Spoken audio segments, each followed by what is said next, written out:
Live from JMT Studios, Gary Seisel and Adam Buckingham are the Two Jersey Kids. What is up, y'all? This is a Friday episode of Two Jersey Kids, bringing the energy again, Gary. I know you'll like it. I am one of your hosts, Adam Buckingham, alongside my co-host, I already said his name, the best stick handler in the business, Gary Seisel. How you doing, Gary? Doing kind of busy today. I had a lot of papers to write, or a paper, like, singular. Kind of paper to write, so I've been kind of delving into that. This is kind of like my break time, my happy hour, so to speak. So I'm happy. Except for he is not drinking, and no. He probably wishes he was. Sometimes I feel like you could write better papers if you're just drunk, just because your mind is completely open to any of the bullshit that can come through your head. I mean, well, was it last night? Not to get off on a tangent, but I got home from a presentation last night. Gary, have you been on the show before? We always get on tangents. It's just the thing. That's very true. Well, anyway, I had a presentation to do last night. You know, simple 10-minute presentation. We had 5 people in our group, 2 minutes apiece. Easy shit, right? Well, one of my group members just had this crazy breakdown before the presentation because he felt like we didn't have enough in there, and I was like, dude, first of all, our teacher is a joke. She doesn't give a fuck. So why are we so worried? There's nothing to worry about. I hope she's not listening to this podcast right now, because I know that's all what professors at Rutgers do. Yeah, that'd be actually kind of awkward. But yeah, it was panicking, and everything turned out fine. It was all right. Man, do you end up in the fetal position beforehand? No, but when I got home, though, I definitely cracked open a beer or 3. Or 10. Oh, I'm going to move on to the spiel. This is Two Jersey Kids, an episodic podcast where we release episodes every Tuesday and Friday of each week. Tuesday being the summary episode where we break down the games that are releasing that week. And we started doing something fun where we did an over-under kind of betting of review scores of what a game would score, if it's over a certain score or under a certain score, based on, what we see and our opinions on what the game will be like. And then this is the Friday episode that's in your ear holes right now, where we just go over the news that's been going on since last Friday and give you our genius opinions about it, because, we are geniuses, I think, in our own brains. I think Gary just flipped me off for some reason. But, No? No? That was actually unintentional, yeah. Oh, okay. He unintentionally flipped me off, folks. No, God, whatever. Remember, you can follow us on Twitter at 2JerseyKids, tweet us questions at 2JerseyKids, and at the email 2JerseyKids@gmail.com. And also, please, if you're listening to us right now on iTunes, please stop right now and rate us. Give us a 5-star review. It will help us out so much. If you're a new listener, thank you so much for being here. Hit that subscribe button so we can get your listens every single week, because we love people that listen to us and interact with us online. We really appreciate all our listeners. And when you guys give us good feedback, it makes us feel good. And if you give us bad feedback, well, we take it as constructive criticism. We cry a little bit, and then we move on. And then, what have you been? I'm just gonna go right into it now, Gary. What have you been up to? What have you been playing? What have you been doing? I actually got what the hell's it called? I got back into Destiny a little bit last night, playing through the Iron Banner. Shocker. It's like a limited event in Destiny. It's like a week or two, a week long. So I was playing a little bit of that last night. Playing with some friends. It was a good time. Probably going to play a little bit of it tonight. It's probably going to be the last time I get to play any sort of video game for the next few days, given my class schedule. But then, I kind of jumped into the No Man's Sky a little bit too, trying to find that perfect planet. It's been excruciatingly difficult to find in survival really nice mode planet. No, God. I actually, in survival mode, so I'm playing normal mode because I like to explore more and just kind of chill and relax. But in survival mode, it's I'm stuck on a planet right now. I need to get plutonium, but there's hostile sentinels everywhere. So in addition to having my life support, drained by moving and running and jetpacking around, I'm getting shot to shit by these sentinels. So it's just a complete disaster. So and also, No Man's Sky's first-person shooter portion of it is not the most. Doesn't control the best, to say the least. Well, I mean, if I had my weapons from normal mode, I'd be dominating, but I don't, so it's a complete disaster. So Fair enough. That's what I've been up to. What's been happening with you? He asked me, folks. What have I been up to? Well, I played a little bit of the free game that was released at PSX called Let It Die. It's kind of like a Dark Souls vibe to it, but like it's by I think Grasshopper Studios, Grasshopper or something. I wasn't feeling it too much. Cause it's basically a free to play game. That's not supposed to be too free to play, but with all the instructions that you give to it's for me when it comes to like the starting portion of the game, I don't want like a fucking shit ton of text thrown at me, like telling me how to do stuff, like a long list of like, oh, this is this, this is this, this is this. I don't know. I feel like Dark Souls and Bloodborne did a good way of just like elegantly telling you how to do something and like respected the player's ability to accomplish something. But when they throw a bunch of like different shit, you go into the pause menu, there's like different like sections with a whole shit ton of other blocks and like to fill in. I'm sure other people love it because I'm seeing people really adore it online. Well, maybe adore is a big word, but I don't know, it just doesn't fit my style. So then I got back into Titanfall 2 multiplayer. Surprisingly, I'm pretty decent at it again. I hopped in a while ago and I kind of sucked.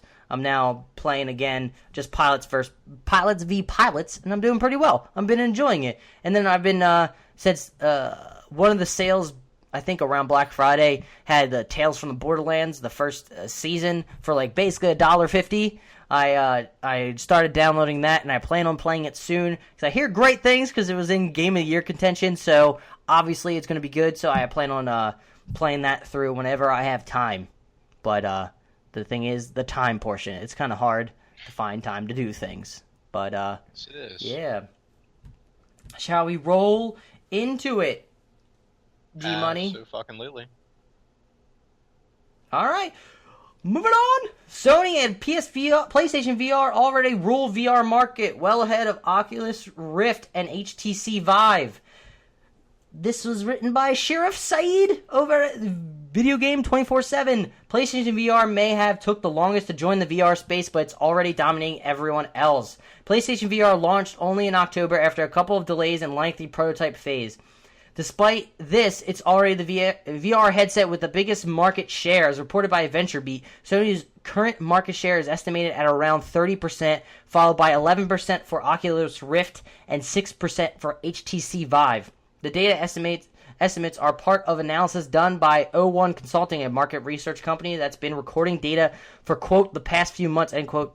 To that end, the report contains estimates based on sales from over 30 companies and 40 products worldwide. The report also takes into account revenue as well as units sold for each vendor. The lead Sony currently possesses has been attributed to cheaper entry price for the headset and a massive install base with PS4 providers.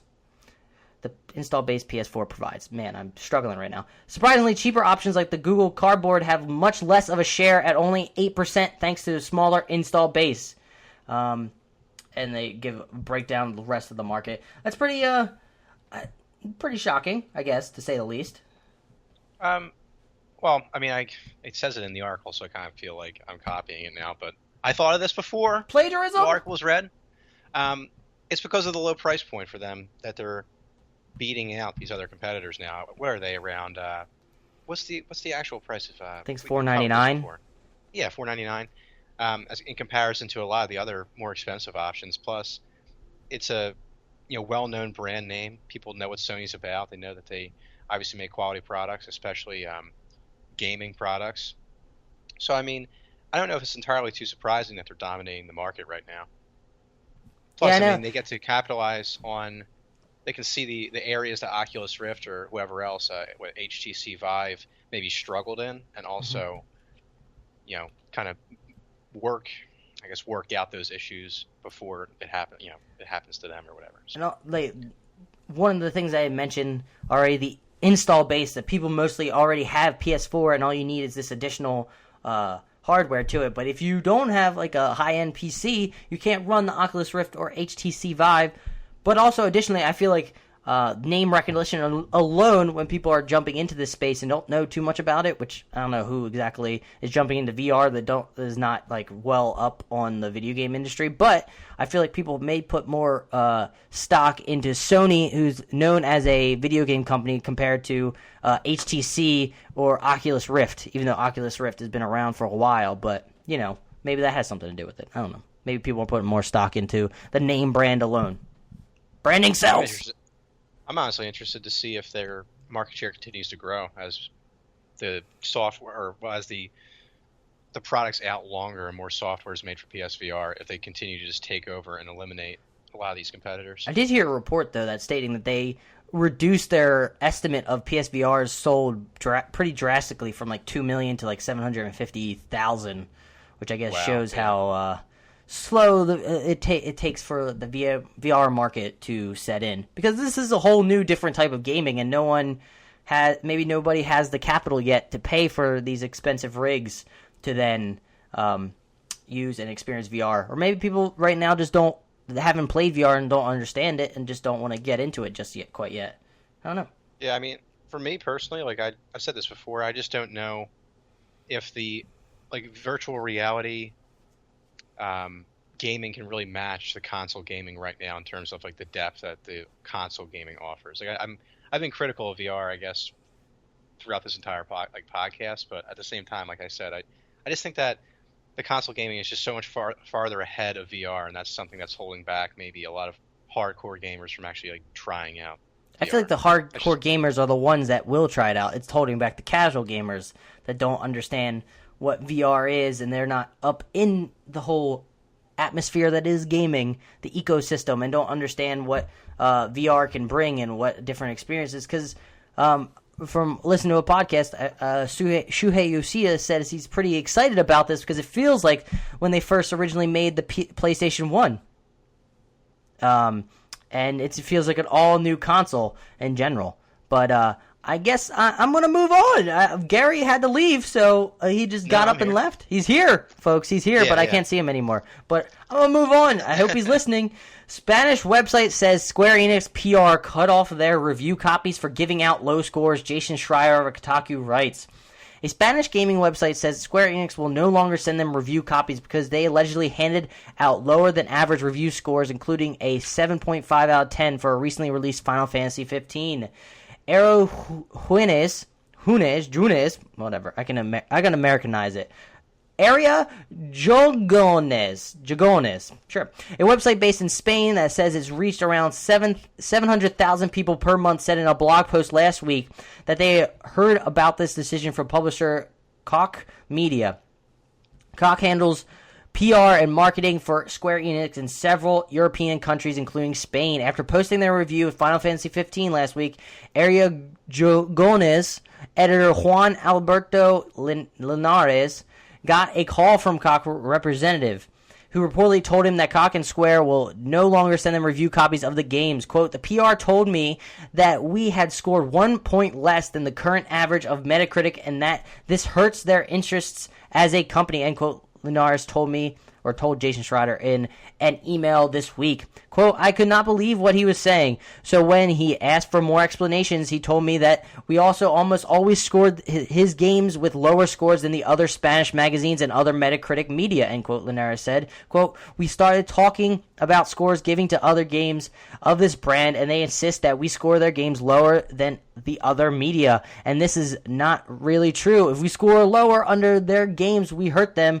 so we were erased from the list of media because we were going to continue hurting them, end quote. In Area Jagones really a review score outletter? Well, Metacritic lists the website as grading higher than average on 57% of their reviews. The article continues later on, a lot more difference, but I just want to get your initial thoughts on this, Gary. Well, sorry, I was actually the reason why I had to step away for a second was I got a text and it was some unexpected shit, so kind of threw me off. Anyway, you good? Is everything good? Yeah, no, it's for men's league hockey. It was supposed to be my night to buy beer, and I completely forgot. I thought it was the 20th that I was buying it, so it's tonight. But the liquor store is open till 9. It's 8 o'clock right now. No way I'm getting there, so I have to text my dad to buy me some beer for now. Nice. Anyway. High school days. Oh, God help me. All right. Did you hear what I was talking about, or do you want me to just... Take the wheel first. I'll jump in. Sorry. I was hearing things, but I was distracted. He wasn't focused, folks. He doesn't give a shit about all of you, apparently. Fuck him. Fuck Gary. But I'm just going to keep reading it since I wanted to get Gary's thoughts initially, but he's apparently not coherent right now. So I'm going to move on to finishing what Jason Schreier writes. Blacklisting has been a long practice used by video game publishers to punish media outlets. For decades now, we've seen publishers strong-arm gaming websites over review scores, advertisements, and reporting that doesn't fit into the PR team's heavily crafted marketing plans. For smaller websites that rely on timely reviews as their major source of traffic, losing access to review copies can be a major blow. In recent years, the most well-known case of blacklisting came from the publisher Bethesda, which decided to cut off all contact with Kotaku in 2013 after we reported that they were developing Prey and Fallout 4. He says in parentheses, Ubisoft had also blacklisted us, but has since decided to renew our relationship. For a site like Kotaku that doesn't rely on access for most of our coverage, blacklisting doesn't have much of an impact. The most annoying part is that they won't let us interview brilliant designers like Todd Howard or Harvey Smith. Damn, I feel like he threw some shots in there towards the end. But nonetheless remains a weapon that publishers use to punish media outlets. I kind of feel like that's very sour grapes from the PR firm cutting off ties just because your game doesn't review well on one website. Get the fuck over it. There's plenty of other websites that are reviewed, and just because your game doesn't score well, then make a fucking better game. That's the simple matter of the fact. It's kind of shitty.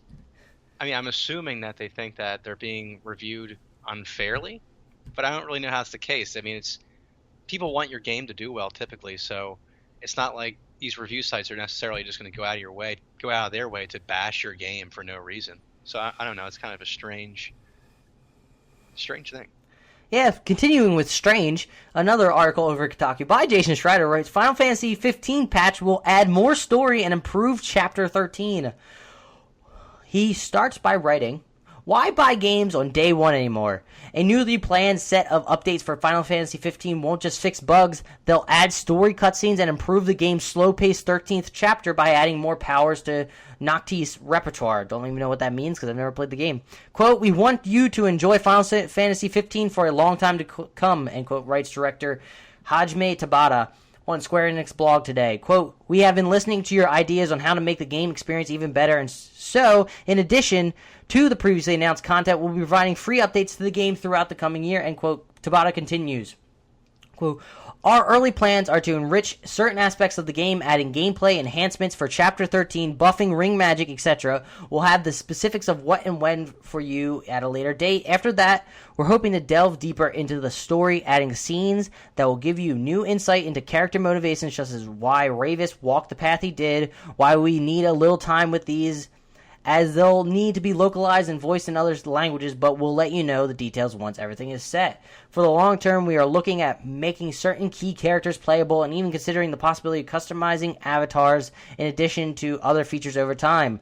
Other features we have in mind include letting you carry over stats from previous playthroughs, adding items that introduce new playstyles such as low-level runs and God mode. We're also examining readability tweaks, increases font size for certain languages. On top of that, we're looking at content you can enjoy in real time, including new bosses with exclusive rewards and achievements in limited time. Alright, let me start off by saying all the additional stuff like, I guess, character creation, change your avatar, I'm fine with that adding after the fact, but changing your story after the game's already released, adding cutscenes to it, seems like you just sent out like a kind of a half-baked game that wasn't completely fully ready. I know this game has been in development for a long time, been switching writers, been changing names, different stories, but I just don't get it how people get upset when you release different content after the fact. Like you release a patch that adds to the story that's not originally what people got to begin with. I don't know. It just feels fishy to me. Well, sadly, this isn't the only example of this happening either. There's so many different companies now that are doing this, and I feel like that a lot of gaming companies now are just getting comfortable releasing these games half complete, filling them in later with DLC that you're paying, half the price of the original game for. It's a joke. I mean, you saw what happened with No Man's Sky, obviously, with how that game was released, and people were like ripping it apart for not having everything that was promised. This is the same thing in this situation too. So it's unfortunate, but I don't know really what's going to stop it from happening going forward. People don't pre-order. People put their money where their mouth is. They say, hey, I want an actual complete game when I first buy it. I'm not going to put my money down until I see like, reviews or people that have the review copies and discussion copies to, talk about it and see if it's broken or actually works properly. Yep. Play the waiting game. I don't really, unfortunately don't really trust the majority of consumers to actually feel that way or think that way. Oh, no. It's been proven throughout time. Yeah. A lot of people let excitement and hype drive their buying habits, and then they just kind of just go with the flow. They pre-order games that they shouldn't be, pre-ordering. They buy into all the bullshit, and this is what happens. That's why Bethesda now is saying, you know what, I'm not going to give you review copies. I'll give them the day before, because we realize it doesn't matter. People don't pay attention to it. They're going to buy it either way, even if it's not completely complete. Yep. And it's chugging, and there's glitches everywhere. Oh well, they're buying it. They're pre-ordering it. They're not putting where their money, the money where their mouth is. There it is. So why give review copies to these media outlets when it doesn't show any help at all? I don't know. Yep. But moving on to a better topic, I think. Oh, I need to make this awkward real quick. I need to step out of the studio briefly. So I need you to just take the wheel for maybe a couple minutes. Gary, throughout this whole podcast, I have my hand on the wheel constantly. Okay, well, continue to steer. I will be back in a couple seconds. Okay, go. Do it. Leave, you motherfucker. Leave. So it's just me and you guys now. So, I think I'm going to take over the podcast now. I don't know where he's going. I don't know if he's going to be visiting his parents. Maybe his dad finally bought beer. Do you think he's bought beer? I don't know. He's just, I can't even see him now because we're not even in the same room, so I don't even know where he's going. I feel like it has to do with his beer. What do you think he bought? Do you think his dad went fancy, got a craft beer, or do you think it was simple, Bud Light? Because why would you buy any fancy beers for your teammates, especially if you don't like the teammates? I don't know if he doesn't like the teammates. It's up in the air. Who really knows? Because why buy expensive beer when you're not going to be the only one to drink it, I don't know. Man. He said a little bit, so I don't know how much longer I can fill. Oh, no, he's back. I wonder, what beer did your dad bring you, Gary? No, he hasn't even gone out yet. He's going to. I am back. I was taking a guess. It's going to be the basic Miller Lite. That's the... Called it, folks! That's the... You heard it here! Special right there. Not necessarily the beer I would prefer. Actually, I said Bud Light, but it was close enough. I said generic beer because why buy your teammates fucking fancy beer? But moving on to the actual next topic. Nintendo Switch will run GameCube Virtual Console games, says report Wesley Copeland over IGN writes. Nintendo Switch may be getting GameCube Virtual Console support. The three separate sources have confirmed the existence of GameCube titles running via the Switch's Virtual Console to Eurogamer. The site says 3 games have already been prepared and already run on Switch. The games in question being Super Mario Sunshine, solid, Luigi's Mansion, pretty good, and Super Smash Bros. Melee. A 4th game, Animal Crossing, is also apparently currently being tested. Fucking Animal Crossing on the go, sign me up. The number of past platforms to run on Switch is yet to be confirmed by Nintendo. Eurogamer also heard rumblings of an upgrade program similar to what's been seen on Wii U, whereby owners of the previous games can purchase the game on Switch for a discounted price. The compatibility work is seemingly being handled by Nintendo's European Research and Development, parentheses nerd, the same team responsible for the NES Mini. Finally, Eurogamer reports that Nintendo is also currently working on a way to utilize the Wii U GameCube controller adapter on Switch, but a decision about the reality of this has yet to be finalized. I'm pretty excited. There's some pretty solid Nintendo GameCube games and other GameCube games that could be fun on the go. I tweeted out fucking Double Dash on the go. I would love that. I love me. Best kart racing game of all time, Mario Kart Double Dash. I may be one of the few, but I love me some Double Dash. And Mario Baseball. The only GameCube game I can actually remember playing specifically is James Bond. What the hell was it? James Bond? Nightfire? GoldenEye? Nightfire? It might have been Nightfire, actually, now you say it. That game was amazing. And, I mean, I know it came out for other consoles, but I enjoyed the hell out of that game back in the day. Oh, my God. So much fun. So much stuff to mess with. So many little gadgets used in the game. It was amazing. I don't think we ever even made it past, the second level of the game because we didn't have, any way to save our progress. But, nice. It was still an awesome time. I remember playing Nightfire on Xbox originally, and I would just play multiplayer matches with the bots. That was the shit. Yeah. But I think it's pretty good if Nintendo can get all their old consoles to run virtually on their Switch and take it on the go. I feel like people would absolutely love that.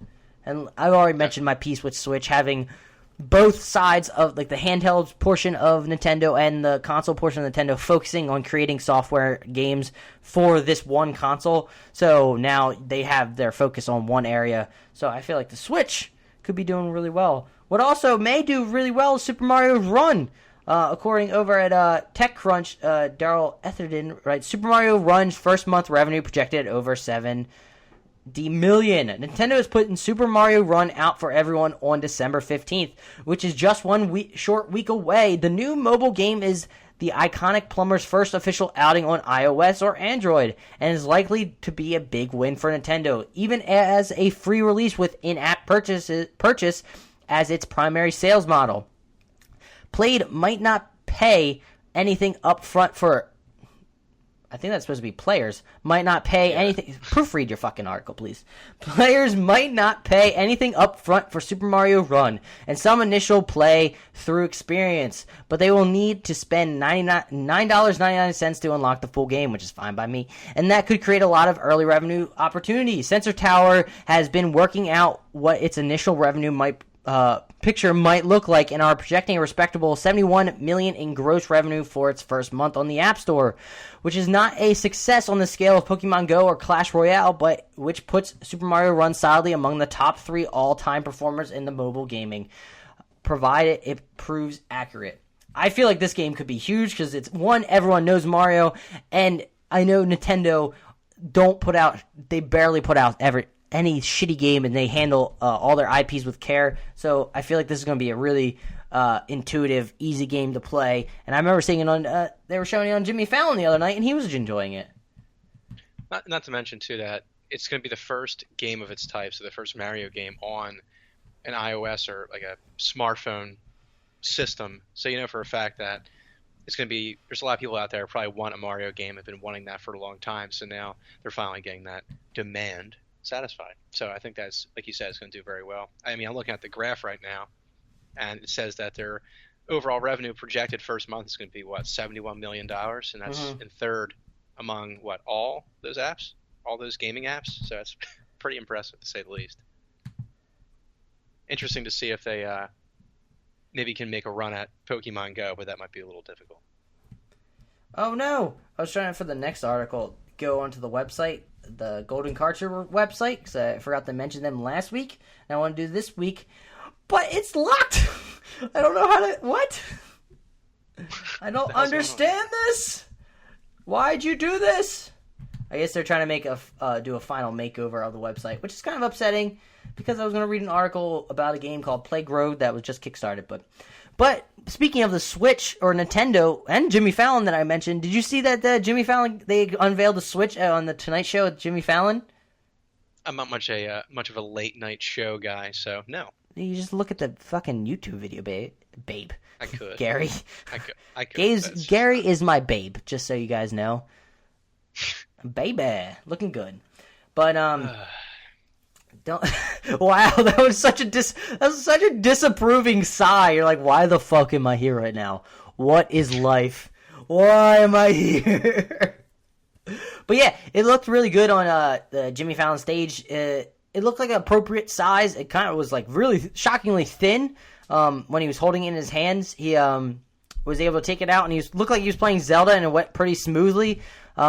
Zelda looked great on the small screen. I think it's 720p. It looks like it's kind of the same size button-wise of like the Vita, maybe a little bit larger, which I'm fine with. I love my Vita, so, and the size of it works perfectly fine. So it looks like it's running smooth, and they're out promoting it to casual and hardcore gamers alike. So I don't know. I feel like Nintendo may have something. It may be a renaissance for Nintendo, which I heard people saying like in the YouTube comments. It could be a comeback for the ages. It looks really nice. I'm actually looking at pictures now on Google. It looks sleek. Yeah, the game looks nice. I like the it just aesthetic. Looks clean. Yeah, it looks clean, and it just looks really good. But not to mention the console's kind of sexy too. I really kind of like the handheld. It doesn't look like a toy, like I've been saying. They finally got away from like the Fisher Price toy market. plastic shit. Yeah. Yeah.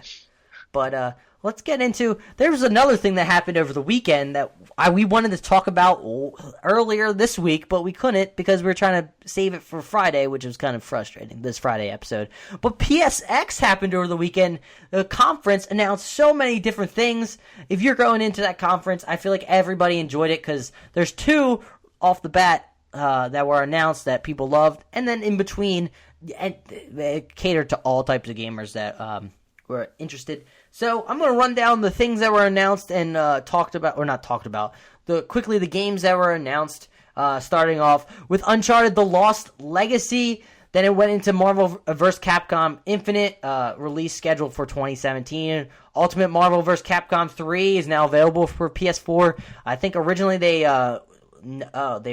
knocked down, they took down Marvel vs. Capcom 3 due to their rights with Fox, but it continues with Wipeout the Omega Collection. The summer of 2017 will be released. Destiny The Dawning, I know you're excited about, includes Sparrow Racing League, strike scoring, and new quests. December 13th, 2017. That seems like far away. Jesus, is sure it's not December 13th, 2016? That seems really far away. Wait, what? It may have been a typo. But Crash Bandicoot N. Sane Trilogy, release scheduled for 2017. Look that up, by the way. Call of Duty World League, I don't care about that. Resident Evil 7 Biohazard, the final demo update available tonight on PSN. Or, well, it's already available. Ace Combat 7, PSVR, Capcom, the Cup Finals for Street Fighter 5. The Last Guardian, they showed it off. The release was this past week, which we talked about on the Tuesday episode. The anniversary with Parappa the Rapper is coming back with also Patapon and Loco Roco with native 4K support on the PS4 Pro. Shockingly, well, not really shockingly because it sold really well, but still shockingly, Knack 2 is coming out. Gravity Rush, Free Raven DLC, GTA Sport, Ni no Kuni, Revenant Kingdom, which honestly looks pretty good looking at that game. Yakuza 6, coming in 2018. Yakuza Kiwami? I fucking butchered that. Release scheduled for 2017. Danganronpa V3 Kill and Harmony. I know people on Vita really enjoy that game. Nier Automata looks fan-fucking-tastic. Coming out March 7th, 2017. Ys Origin coming to PS4 and Vita on February 21st, 2017. Dredgenaught, PS4 console exclusive. Pyre from people that made Bastion. Vane, Absolver. What Remains of Edith Finch, Nex Machina, Let It Die, which I already played. Mother Russia Bleeds, available today. Garu Mark of the Wolves, available as we speak. Surgeon Simulator VR, I think, or ER, which I think is in VR, available now. Lara Croft Go, available now for the PlayStation 4 and Vita. Windjammers, for some reason that came out. Starblood Arena, which looked like a nauseating VR game, not gonna lie. Neo, which I'm pumped about, like a samurai Dark Souls style, February 2017 is coming out. The Show 17, Horizon Zero Dawn showed more footage of that, which I just want them to sort of calm down and just release the fucking game in February. And then The Last of Us Part 2. So many things through that list. I'm sorry if you guys didn't want to hear me for that long. To clarify, you said December 13th? Seems far away? No, it said December 13th, 2017. Oh yeah, that would be disastrous if that was the case. There wouldn't be enough going on in this game. Oh my god, that'd be terrible. Anyway, so I'm guessing it's 2016. But yes. We ordered this in a certain way. Actually, I'm gonna start it off with the whole the free game Let It Die, which I played. I don't know. I'll just read the article over at Polygon by Jeff Ramos, so he can explain it better than I can. For those unfamiliar with the game, imagine Dark Souls if it had a futuristic punt aesthetic, and you're probably imagining a game that looks a lot like Let It Die. You start Let It Die with nothing but your underwear, and you must fight your way through the game collecting gear, weapons, and mushrooms to help stay alive. Much like Dark Souls, you'll die a lot in this game. However, unlike the punishing games created by From Software, Let It Die puts a spin on death. Every time you die, your death data gets uploaded to every other player and you become an enemy in the game. Huh, that's pretty fascinating. Let It Die seems like it's going to be challenging, and so much that PlayStation created a quick guide upon the game's release. It's not clear how the free-to-play mechanics will work or how necessary it would be, but it's available on PS4 and has remote play for Vita. I already said my piece on Let It Die. The aesthetic didn't really look too. I didn't like the feel of it too much. But that's just me. I kind of like when I get into a game. I care more about the feel. But let's go into the more important stuff. First off, Crash Bandicoot is back. How excited are you, Gary? Not gonna lie, Crash looked pretty fucking amazing. Yeah. My god. I thought it was gonna be. I thought it was just gonna be up-resed, but they just completely rehauled the whole visual of it. It is simply amazing looking. This is, for those that don't know, this is probably one of my first games I ever actually played as a kid. I didn't even know that. Yeah, so I got a PlayStation. That was my first ever console. But I had like a few games with it. I think it was like Test Drive, Off Road, Test Drive 5, which is kind of like, it was like a racing game, but more in like an urban setting. And then there was this game, Crash Bandicoot, that I had as well. So it's kind of a nostalgic thing for me, but the game was also a lot of fun. I've played it since. But the remaster, I mean, the visuals, the art style is just amazing to look at. I look at the trailer for it. I'm like, I honestly, like, I had a hard time envisioning what it would look like remastered, and then I saw it, and it was just insane. So there was a PlayStation blog post by Dan Tangua, who's the game director at Vicarious Visions, who I think are doing this. They write, "We at Vicarious Visions love Crash, and we're super excited for everyone to play the N-Sane Trilogy, but we can't fly everyone out to Anaheim to play it in person. So here's a peek that answers some burning questions and biggest questions everyone keeps asking us. Is this a remaster or a remake?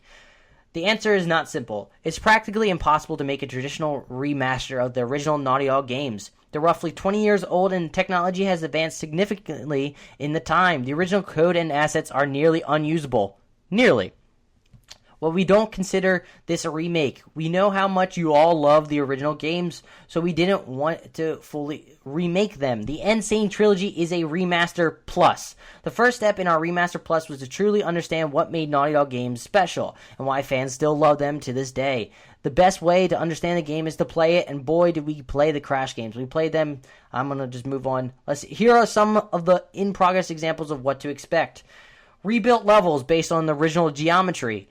Rebuilt characters following the original designs. Rebuilt cinematics inspired by the originals. They're also adding new features. Because it's Remaster Plus, we have an opportunity to add features. Choosing new features is a difficult process. We consider numerous things, including the team's ideas and fan requests. But perhaps our most important consideration is the evolution of the franchise itself. Naughty Dog learned a lot of lessons on how to refine the Crash formula over the course of making 3 games. So the first new features we've worked on take the best of each of the games and apply them to all three. Here are some work-in-progress examples. Unified checkpoints and save game system. That's pretty exciting for Crash 1. This includes manual and auto-saving. Yes, the first game now has a proper save game system. Like I said. Unified menu system. Here, an example of the pause menu for Crash Bandicoot. Time trials in all 3 games. There aren't only new features for the N-Sane Trilogy. However, that's all we're going to share for right now. So, honestly, I'm looking at this blog post, and it shows a lot of images. It looks fucking fantastic. Yeah. It looks like they redesigned all the levels, but based on the same level design of the previous games. But I think they're tweaking it a tiny bit, so it's not too completely frustrating from what I remember. But, Yeah, I really look forward to it. I can't believe that it's almost 20 years. I mean, or it is 20 years, basically, since this game came out. Originally 20 years. That's insane. Naughty Dog has taken dramatic steps from Crash 1 all the way to The Last of Us and Uncharted 4. Yeah. It's insane. But to think it's been that long. I mean, it's just crazy to think that.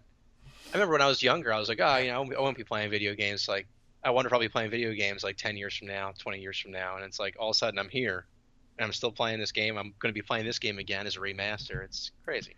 Gary, I'm going to hop into the Destiny one instead first, because I feel like this is not nearly as important as the final 2 that we're going to talk about. You're probably right. No offense. Yeah, you're probably right. You're probably right. Destiny's December update brings back Sparrow Racing.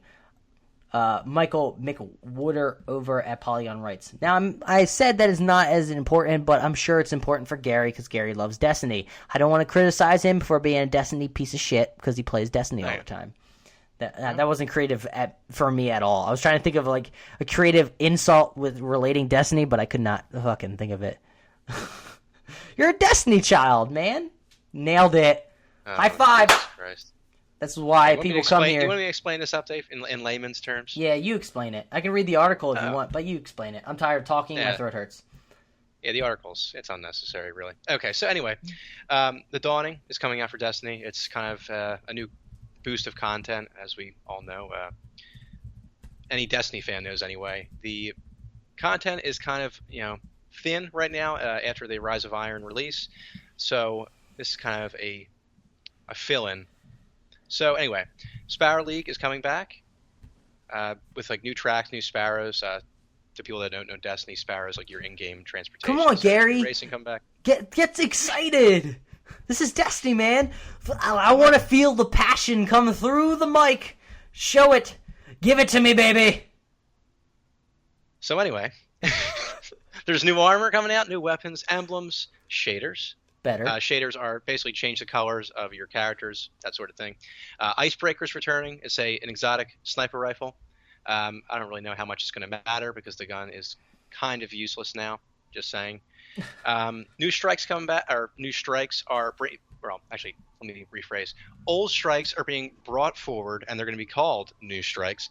But the whole idea here is they're revamping the strike scoring. So I saw some pictures online of strikes where like it shows like, oh, you need to kill a certain amount of captains or kill a certain amount of a certain type of enemy, and you get like a certain amount of scores, kind of like Prison of Elders scoring for people that are familiar with that game type. So interesting news actually from today regarding this game. So apparently skill-based matchmaking now is being reduced. A lot of people have been complaining about skill-based matchmaking now for a while online. They feel like the games are way too quote-unquote sweaty. Too many tryhards. What does that even mean? The tryhards, people that are like going hard all the time at like 3 o'clock in the morning. People you can't playing like, in the just sauna? back. What the fuck's going? Why are they called sweaties? What is that? It's the people are. They're playing so hard that they're sweating. Is that what you're getting at? That's what it's a Destiny term people use for people that are like jerk offs in the game. But anyway, Destiny children. Skill-based matchmaking is being reduced as of today, supposedly. This is like the 15th time they've God, I can't speak English. They have messed with their matchmaking settings. So it should be interesting to see if it actually really has an effect, because in the past, not so much. But anyway, that's the new content coming to Destiny. You can probably look online for a more detailed description of what's coming in The Dawning. But should be an interesting time. Hopefully this content last a decent amount, but future of the game, I think there's going to be another long content drought coming up in the near future, unfortunately. But anyway, moving on.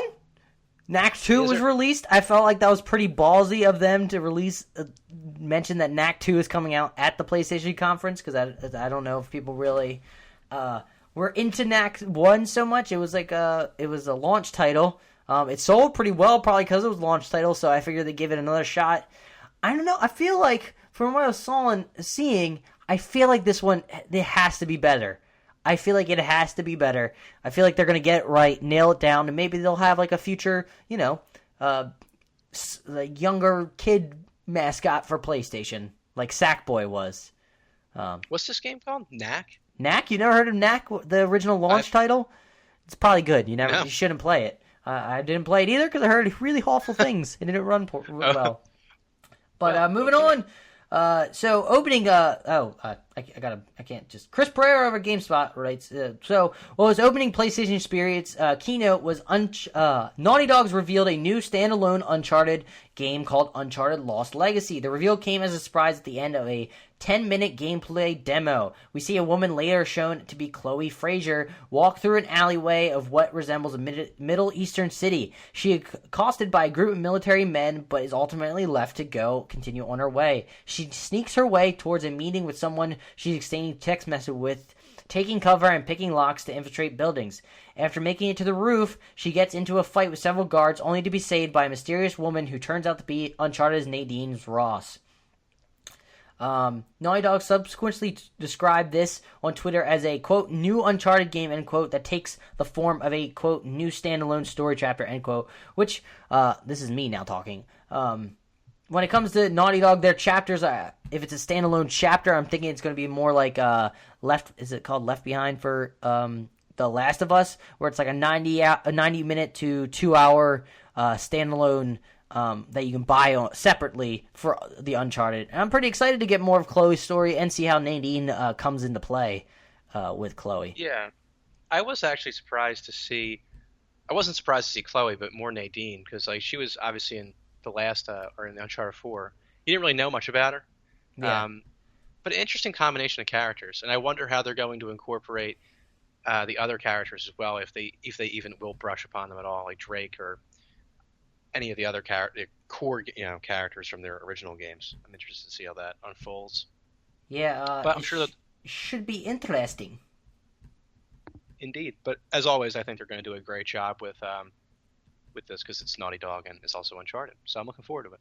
Although I'm kind of confused why they're calling it a standalone DLC, but also they're saying it's going to be a PS4 exclusive. It's going to like obviously be I don't know. I think you could just say it's another game, to be honest. But I don't think it's going to be a completely another game. That gives people... Yeah. It's a standalone chapter. You can probably buy it separately for like $15, and it's going to be like a 2-hour experience. Yeah, I guess but so. I thought it felt like a different vibe, though. I honestly thought it was more Last of Us looking, because it zoomed in on Chloe's back.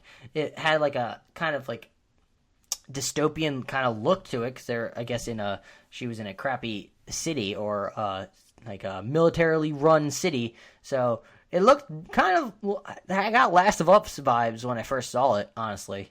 But that was just me. Maybe it's how they connect the Uncharted universe to the Last of Us universe. Well, the first game, it did have like zombie-like creatures in it. Did they? Yeah, at the very end you fight. They have like undead. Remember that? I don't remember. Dorado. El goddamn Dorado. Yeah. Well, anyway. I think I only really played it at your place. I never finished that game on my own. I think from what I remember. That was a great game. But to the big thing that was exciting is they announced Last of Us 2. No, not Last of Us 2. It's Last of Us Part 2. Let's be real. Because I like, honestly, before I get into the articles, I kind of like the title of it. It's Part 2. It's not the second. It's like, it's continuing the story. It's not a sequel per se. I feel like it's just continuing the Joel and Ellie story. So they're not, because I feel like it was needed. I don't think people wanted to see a different story in the universe. Not quite yet, because they didn't feel like Joel and Ellie's story was ended. I don't know. What do you think? I'm sorry. I was reading the article, getting up to date here. He was zoning out. But I'm going to go into the article with over Kotaku. They included Neil Druckmann's blog post, or what he mentioned. Here's Neil Druckmann speaking. Quote, "I can't tell you how satisfying it is to finally be able to say that Ellie and Joel are back for another intense, harrowing, and emotional adventure. Like many of you, we have a deep love for the world of The Last of Us and its characters. And while a sequel may have seemed like a foregone conclusion, that wasn't the case. We knew that it needed to be a story worth telling, and perhaps more importantly, a story worthy of Joel and Ellie. After spending years on different ideas and almost giving up, we finally uncovered a story that felt special, a story that evolved into an epic journey." I kind of like that statement, is that they didn't want to shoehorn in a sequel if they weren't completely sold on the story of the game. They wanted to tell the proper story that they wanted to tell. I'm sure they had probably had back and forth arguments about what they wanted to tell in the Last of Us universe. They didn't want to just shoehorn in something just to make a sequel, because that doesn't ever bode well. I just feel like this, especially this game, is such a hard game to write. Not just, I mean, it's obviously not going to be a sequel, but like a part 2 too. Like it's just very, the way the game's just so. I don't know how to even explain it. I'm losing my mind right now. It's all right. But anyway, I'm going to move on. Okay, yeah. To more articles about it. Last of Us 2 or Part 2 brings on Westworld writer story described as, quote, intense. I'm sure you like that. Yes, I do. Eddie Machuch over at GameSpot writes, "The Last of Us Part 2 will be co-written by Westworld writer Haley Gross. Director Neil Druckmann has confirmed, posting on Twitter. Druckmann said, quote, Haley's my kick-ass co-writer, end quote. He added, quote, can't wait to share more of the story with y'all. Spoiler alert, it's intense. According to IMDb, Gross is credited with writing Westworld Stories episodes, quote, Trompe l'Oeil and The Adversary, while she's listed as story editors for other episodes such as The Stray and Chestnut. Druckmann also confirmed on Twitter that the hauntingly beautiful song from The Last of Us Part 2 announcement trailer was, quote, Through the Valley, end quote, by Sean James, if you're all interested. But you can definitely get the intense vibe from the trailer that they showed of The Last of Us. Like, what were your thoughts when it started rolling through and you saw the Firefly symbol on the stop or the sign, and you just start going through? I'm basically saying the trailer now, but then you just start going through a house and you just see blood everywhere, and you just hear somebody playing on the guitar, and you're trying to figure out who is that, and it ended up being Ellie. It's kind of cool. She's older now. It looks like a time jump. Yeah, that's the one thing this game really does well, I think, is like just the feeling of the game. Like, just, it's such an emotional type of game. I remember the first scene in the last game. Yeah. Of Joel holding his dying daughter. Like that. Spoilers. That whole scene. Yeah. If you didn't play that game, you're fucking yourself at this point. Damn, G. It's just like, no, seriously. But that first scene is just so like gut wrenching. Like, it's a video game, but it's like you're watching a movie. It's like you're watching real people. Very unbelievable storytelling. I know. When I was playing it just to show my girlfriend what like this game was all about, like how games can be like kind of storytelling. And I showed her that portion of the game, like that beginning portion. Obviously, she was a little scared with everything that was going on because of the whole, zombies and everything. But she was on the edge of her seat watching it, so it showed like how Naughty Dog is definitely the top person. No one comes close to Naughty Dog when it comes to storytelling in games, in my opinion. They just have a knack for it. And watching that trailer, I honestly got the vibe that because she looked a lot older, or somewhat older, like looked, I think, probably late teens, early 20s. However, Joel didn't look like he aged too much. And I was just getting, I just got the vibe that maybe this is like something happened to Joel. Because I don't know if it's going to start off with them being that old. It may just time jump from like when they're younger to like the Fireflies, I feel like, coming and attacking Joel for basically Joel killing like the only smart doctors that they probably had. Because you have to think about it, it's getting thinner and thinner with people that are knowledgeable about medicine and biology, neurology in that world. So I can imagine they were pretty pissed. So I'm just wondering if, like, maybe halfway through the games they finally catch up to you and you have like an all-out brawl, and I feel like Joel is probably going to die, and then maybe half the rest of the game you're playing as Ellie, and maybe she's trying to get revenge for them killing Joel, and there's that one cutscene where she's just like pissed off, and Joel being kind of like her conscious, she's kind of like playing it in her head, just asking her like if she wants to go through with it. And I don't know if they're gonna do like a little cheesy aspect, like maybe the second half is just Joel magically pops in as the consciousness. That'd be kind of cheesy for Naughty Dog sake, but maybe one or two cutscenes with Joel playing that part would be kind of interesting. Yeah, it's just really a shame. I actually only played the game one time through. I never actually played through, which is rare for me, actually. Especially with a game like this, in depth, and like, I don't know. I never got back to it for some reason. I'm not really sure why. Kind of puzzles me to this day. In fact, do I even have it on my shelf? Where the hell did it go? You fucking piece of shit! You better have that game. Oh yeah, it's there. It was you have remastered on PS4? No, I have the PS3 version still. I never remastered on PS4. You probably should get it. It runs really well. It looks definitely up-res, and I'm sure you probably can get it for cheaper now. You probably can download it digitally. Digital. You know what I mean? Digitally. Digitally? Yeah. Cool. Fucking A. Yeah. It'll have to be something I do, because I got to play through that game again and get like the whole story fresh before I go into another part. And I wonder, honestly, just hypothetically thinking, what do you think? Because they're almost done with. Because I don't know if they're going to do another Last of Us. Because that doesn't seem like a story that they or maybe they'll do something in the Last of Us world, but I don't know if they still want to touch with it after the part 2. And Uncharted 4 basically seems like it's done. It's kind of exciting to think about, like, what can Naughty Dog do next? Like, what will they tackle next? Like, what story do they want to tackle?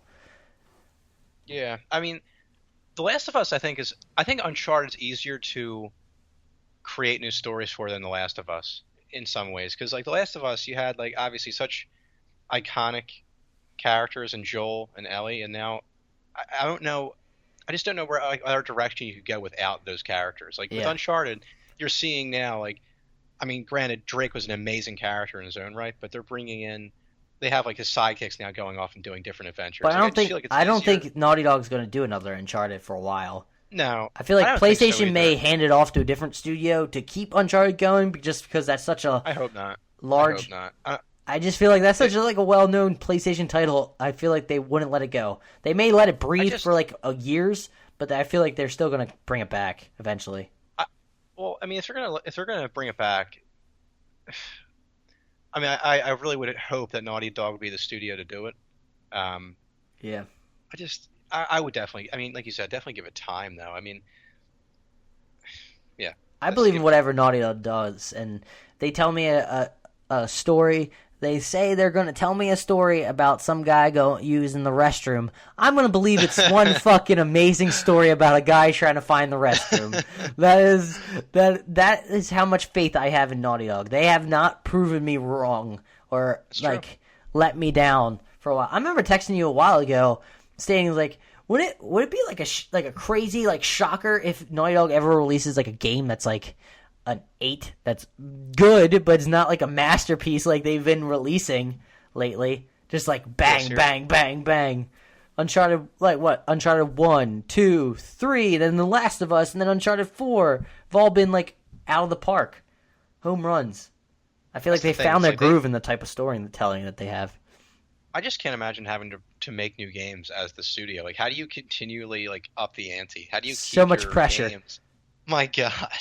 It's just insane. And like, I'm also curious as how do you keep your talent there? Like, because you have to figure somebody with Naughty Dog on their resume and something that they did for those games and something that they can point to and like people realize like, oh yeah, you did design that and you did that. I don't know how they keep doing it because I feel like they're probably losing people constantly just because Naughty Dog's such a that's like the Google on a normal resume. I feel like when it comes to video game design. Yeah, well, they have been losing people if I remember correctly. What's her name? Amy Hennig. Yeah, exactly. She's exactly one of those people that I think she was. It said she might have been forced out, I believe. But yeah, I mean, they are losing people. I mean, it's like you said though. There's just so much that once you work for Naughty Dog, you can just basically do whatever you want. I feel like, like you said. I'm fascinated. I honestly kind of curious. But I wonder what her Uncharted 4 game would have looked like, because that's what she was originally working on, and had like the vibe like that it was like a revenge story. When the original trailer came out, that's when she was working on it. That's true. Yeah, it was like it looked like he was like beat to shit and waking up on a shore. Like, yeah, it's true. Seemed like it was a revenge story, probably by his brother, and they sort of flip flop it. Still a great game though. Oh yeah. But man, we flew through that. We had to get it done quickly because you have a place to be. So unfortunately, we couldn't get to more topics. I feel like we're missing something. Are we missing something? Did we forget to get to something? No, we covered everything. Except for the darn Golden Cartridge website. Man, I remembered you this week. And you had to be doing a makeover to the site. But I will really want to continue with that one, pointing out like different indie games or crowdfunded games that they highlight and give light to that website because it's a pretty cool website. But Gary, what do you plan on playing for the rest of the week? Do you plan on doing anything? Well, it's going to be tough to play some video games this week. I think I said that earlier with my schedule being the way it is. But I'll probably jump on Destiny just for the Iron Banner and the Trials of Osiris coming this weekend. I know you can. Yeah. Anyway, what else? Just some No Man's Sky. Obviously, I can play that a little bit of that. Probably some NHL 17. I'm just gonna try to mix it up a little bit. I haven't been really sticking to one game that much lately because there's just not enough to hold my attention in any of them. Yeah, I've been struggling with like keeping my attention with any type of game. I don't know what it is. Like I've just played through. I feel like I don't know about you, but in my personal case, like I've just played through or played so much of like a lot of these games, I'm just kind of like burnt out a little bit. So I think I need a new game at some point. And it'll probably be Battlefield 1 at Christmas, but yeah, that's pretty much my agenda. Honestly, I've been in the like not into like the multiplayer games. Honestly, even though I kind of thinking about it, I kind of want to play Hearthstone now, but that's a different type of game. I don't need to have my full attention on it. I don't know. Some games just haven't been keeping my attention. I've been playing on the Vita though. Freedom. Fuck. What was it called? Shit. Freedom Wars. Is that what it's called? I think you're right. Yeah. Yeah, Freedom Wars. I've been really enjoying that because I play it while something is going on in the background, and it's kind of like I don't pay attention too much to the story, and it's like a simple kind of like Monster Hunter style game. So I've been really into that kind of. So and I've also been playing some Elder Scrolls Online, Titanfall 2 Online. I don't know. I want to get to Tales of the Borderlands, but that's a thing where you have to sit down and pay attention because it's story driven, and I just got to find time to have time on my hands to play those games, which is kind of difficult. Yeah. I've been actually meaning to get back in Elder Scrolls Online too. I kind of forgot about that. You forgot about got me. out of it. Yeah. Well, I just I had what the hell happened? No Man's Sky had an update, and then I started playing that more, and then I kind of just forgot about Elder Scrolls Online. I gotta get back into that. Man, I am tired. I feel you. I hope our audience didn't catch on it, but I feel like we were waiting at the end. It was like a struggle for me. Yeah, well, I had some unexpected texts come through, and then some calls going on. So I was kind of like, I got out of my rhythm in certain parts of those. You threw me off, and I just couldn't get back into the swing. I had to kind of, like on that Destiny portion. I was just kind of going through the motions a little bit there. Yeah, but, sorry if this episode didn't live up to your all standards, but we have good days, we have bad days. That's just what life is. But if you want to continue with your life, and that sounded ominous. Okay. If you want to continue with your life, please subscribe to Two Jersey Kids and follow us on Twitter at Two Jersey Kids. And you can interact with us on Twitter or email us at twojerseykids@gmail.com. We would love to answer your questions on air and also get your opinions on games and talk about it on air, your opinion. When it comes to the plethora of topics. We'll talk about random things if you want to. But if you guys didn't know, we release 2 episodes each week, one on Tuesday and this one on Friday that's in your ear holes right now. So if you're a new listener, thank you so much. Normally we are, well, actually I would say this is an outlier, but we are definitely a shit show to say the least sometimes with the tangents we go on. But maybe that's why you guys like us, I hope. But yeah, if you're a continued listener, we love you so much. Thank you for being here. Maybe this is what you expected when you come to listen to us. But yeah, if you have time, please go rate us on iTunes. It would be a great help. Please subscribe to us. Gary, say bye to the kids. Adios, amigos. All right, we're heading out. Gary's about to go score 7 goals because he's a Two Jersey Kids kid. So he's going to score them. And if not, I'm going to yell at him. You can tweet at him at RealScavenger18 if you're pissed they didn't score 17. No, 7. I'm upping in the ante, apparently, by 10. Jesus. But other than that, peace out, y'all. Keep on playing those games. Bye. Bye. Bye. Bye.